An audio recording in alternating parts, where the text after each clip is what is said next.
L'élevage porcin est une activité assez délicate qui demande un certain niveau de savoir-faire et de patience. La reproduction est une étape clé de l'élevage porcin et il est crucial d'éviter certaines erreurs pour assurer le succès de cette activité.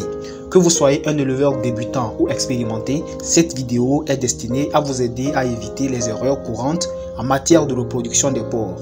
Nous aborderons différents aspects de la reproduction porcine. Restez donc jusqu'à la fin de la vidéo pour ne rien rater. On se retrouve après ceci.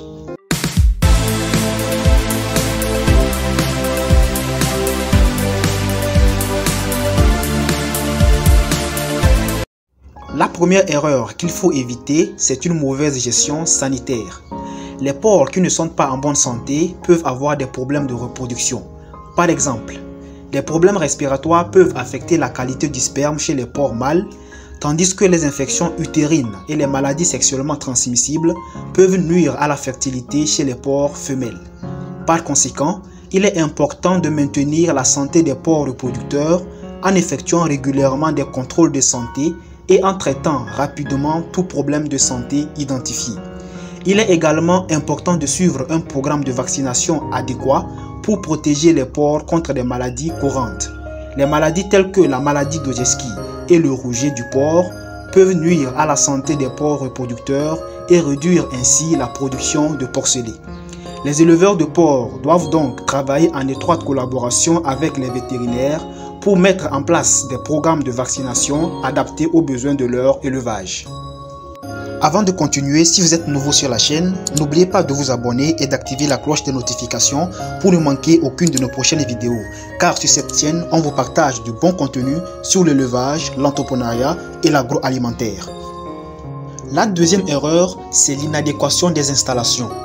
Les installations pour la reproduction des porcs doivent être adaptées à leur nombre, à leur taille et à leur stade de développement. Les porcs reproducteurs ont besoin d'un environnement propre et bien entretenu pour se reproduire efficacement. Les éleveurs doivent s'assurer que les installations sont suffisamment grandes pour accueillir les porcs reproducteurs et qu'elles fournissent un espace adéquat pour les activités de reproduction. Les porcs reproducteurs ont besoin également des installations spéciales pour leur permettre de se reproduire en toute sécurité et avec succès. Par exemple, des enclos individuels peuvent être nécessaires pour séparer les porcs mâles et femelles lors des phases de préparation à la reproduction afin de minimiser le risque d'accident ou de blessure. Des enclos de mise bas peuvent également être nécessaires pour les femelles qui donnent naissance aux porcelets. Les installations doivent également être équipées pour garantir la sécurité et le bien-être des porcs reproducteurs.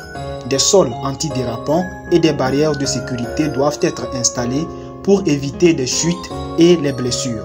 Les installations doivent également assurer une bonne circulation de l'air et éviter les problèmes de santé respiratoire. La troisième erreur qu'il faut absolument éviter, c'est le choix inadéquat des reproducteurs. La sélection inadéquate des reproducteurs de porcs peut affecter la performance de l'élevage à long terme. Les éleveurs doivent donc être attentifs à la sélection des porcs reproducteurs pour garantir une production de porcelets de qualité et des performances élevées de l'élevage. Tout d'abord, les éleveurs doivent sélectionner des porcs reproducteurs sains et exempts de maladies génétiques. Les porcs reproducteurs doivent être examinés régulièrement pour détecter les maladies génétiques telles que la dysplasie de la hanche et la sténose aortique. Les porcs reproducteurs atteints de maladies génétiques doivent être retirés de l'élevage pour éviter leur propagation à la descendance. Ensuite, les éleveurs doivent sélectionner des porcs reproducteurs avec les caractéristiques génétiques souhaitables pour la production de porcelets de qualité. Les caractéristiques telles que la taille, le poids, le taux de croissance et la qualité de la viande doivent être prises en compte lors de la sélection des porcs reproducteurs. Il faut également être attentif à la consanguinité chez les porcs reproducteurs. La consanguinité peut entraîner une augmentation de la prévalence des maladies génétiques et une baisse de performance de l'élevage.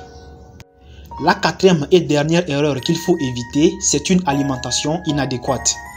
Une alimentation inadéquate peut affecter la reproduction des porcs de plusieurs manières. Une alimentation inadéquate peut entraîner une diminution de la fertilité, de la qualité du sperme et une diminution de la production de lait chez les truies allaitantes, ce qui peut affecter la croissance des porcelets. Tout d'abord, les éleveurs doivent fournir une alimentation équilibrée et adaptée aux besoins nutritionnels des porcs reproducteurs. Les porcs reproducteurs ont des besoins nutritionnels différents de ceux des porcs d'engraissement. Les truies gestantes ont besoin d'une alimentation riche en énergie, tandis que les truies allaitantes ont besoin d'une alimentation riche en protéines et en minéraux. En outre, les éleveurs doivent veiller à ce que l'alimentation des porcs reproducteurs soit exempte de contaminants tels que les toxines fongiques et les métaux lourds. Ces contaminants peuvent affecter la santé des porcs reproducteurs et leur capacité à se reproduire. En conclusion, la reproduction est une étape cruciale de l'élevage porcin qui demande une grande attention et un savoir-faire particulier. En évitant ces erreurs courantes, vous pouvez améliorer la qualité de votre production et la rentabilité de votre élevage. Nous avons examiné plusieurs aspects de la reproduction porcine, notamment la gestion sanitaire, les installations, le choix des reproducteurs et bien évidemment l'alimentation. En adoptant les bonnes pratiques pour chaque étape, vous pouvez réduire les risques de complications et assurer une croissance saine et productive de vos porcs. Si cette vidéo vous a été utile, n'hésitez pas de la liker, de nous dire en commentaire votre avis sur le sujet, de la partager et surtout de vous abonner si cela n'est pas encore fait afin de ne rater aucune de nos prochaines vidéos. À la prochaine!